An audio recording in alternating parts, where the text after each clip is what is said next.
Unrivaled has lost a staggering 65% of its audience in just 1 year, and the WNBA players who were threatening to strike last month are now pleading to return to their old salaries. This dramatic shift reveals exactly how quickly this once promising empire is crumbling in real time. You guys, there is no interest in pretend basketball. I have been telling you guys for years, as the mainstream media has intentionally lied to us. These elite athletes are amazing! Because this is the best Caitlin basketball Clark in is on the screen, world! Nobody is watching. Not Angel Reese, not Paige Beckers, not Asia Wilson, or whoever is in the spotlight this week. Unrivaled is paying Paige Beckers $348,000 to generate just 17,000 viewers. Do the math on that business model. TNT spent millions promoting the league, and mainstream media sold us the narrative that women's basketball was exploding and that elite athletes deserved our attention and money. But the audience spoke, and the message was devastating. We don't want more women's basketball, we want less. On the surface, Unrivaled was supposed to give WNBA players leverage, offering options to demand better contracts. Noble, right? But there's a critical flaw. A backup plan only works if it actually works. Unrivaled was meant to be the ace up their sleeve, a safety net players could use during negotiations to demand more and stand firm. Instead, Unrivaled is failing even faster than they are. The collective bargaining agreement deadline was supposed to be today, but it's clearly not being met. After months of players threatening strikes and promising to fight for fair compensation, they're now considering returning to the old CBA, the same deal they once called insulting, the same crumbs they insisted weren't enough. Season 2 of Unrivaled, opening night. They averaged 107,000 viewers on TNT. That is a... How do you go from demanding millions to accepting pesos in less than 2 months? I'll tell you exactly how. You lose your leverage. Every time Unrivaled posts another embarrassing rating, WNBA players lose negotiating power. Every time TNT executives look at those numbers and question their investment, the players' position gets weaker. The NBA offered them 50% of net revenue. That's the money left after expenses.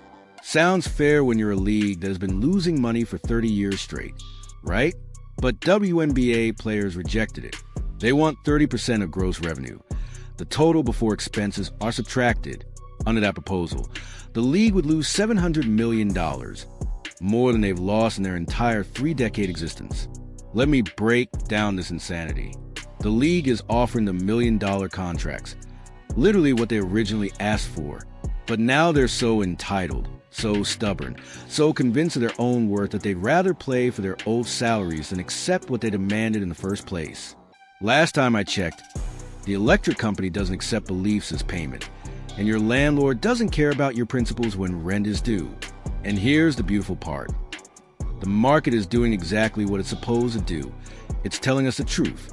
All For months now, WNBA players have publicly claimed that we are standing firm. We are fighting for our right to be overpaid. We are fighting for our right to be compensated with money we have no... The old CBA means WNBA players could strike at any moment without notice, and the league has zero incentive to speed up negotiations.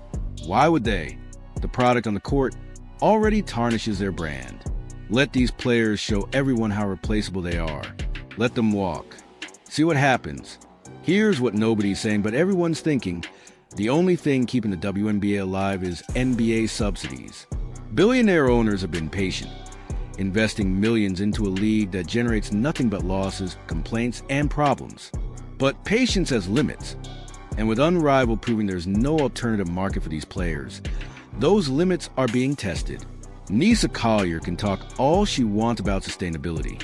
Brianna Stewart can promote Unrivaled as the future.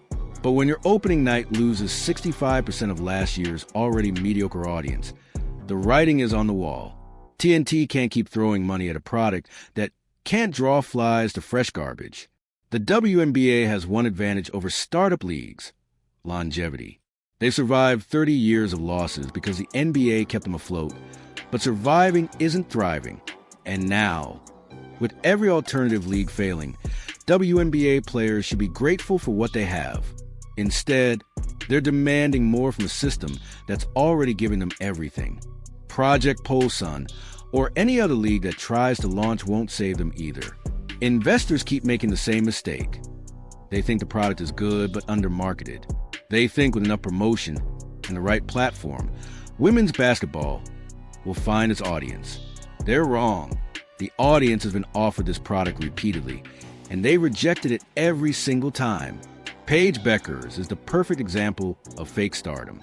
She's one of the highest paid players in Unrivaled, and media hypes her constantly. She's supposed to be the next big thing. But 107,000 people showed up to watch her. That's a college volleyball game, a minor league baseball game on a Tuesday afternoon. That's not a star. That's a marketing campaign pretending to be a star. The WNBA Players Union made a catastrophic miscalculation. They thought Caitlin Clark's popularity meant the entire league was rising. They thought one generational talent meant every player deserved generational money. They convinced themselves that correlation equals causation. Now reality is hitting them harder than a Brittany Greer elbow to the face.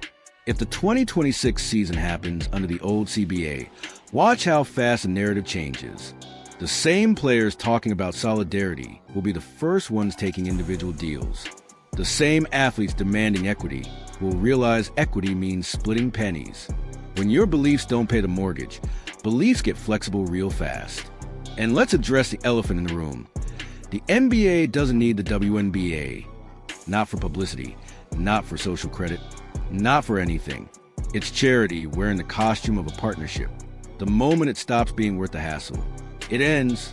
WNBA players keep pushing like they have leverage. They don't. They have the illusion of leverage. And that illusion is shattering with every Unrivaled broadcast. Mainstream media won't tell you this. They'll keep pushing the narrative, pretending growth is happening, and calling mediocre players elite athletes. But ratings don't care about narratives. The audience doesn't care about agendas. And the market sure as hell doesn't care about feelings. Unrivaled's failure isn't just about one league collapsing. It's proof that women's basketball as a commercial product has a ceiling. That ceiling is Caitlin Clark. Without her, you get 107,000 viewers on a major network. With her, you get numbers that actually matter. Remove her, and an entire ecosystem collapses back to irrelevance. So here's what happens next.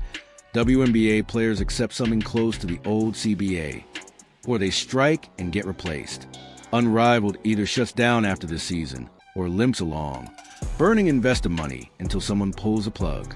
The media keeps lying about growth that isn't happening, and a year from now, we'll be having this exact same conversation because nothing fundamentally changed. The house of cards is falling. The emperor has no clothes. Pick your metaphor, they all apply. Women's basketball got handed a golden opportunity with Caitlin Clark. Instead of building around her, they resented her. Instead of capitalizing on real interest, they demanded fake interest count the same. Now they're learning a lesson the market teaches everyone. Eventually, you're worth what someone will pay, not what you think you deserve. Comment below, should WNBA players take the old deal or strike? Because at this point, I'm not sure which option is more embarrassing.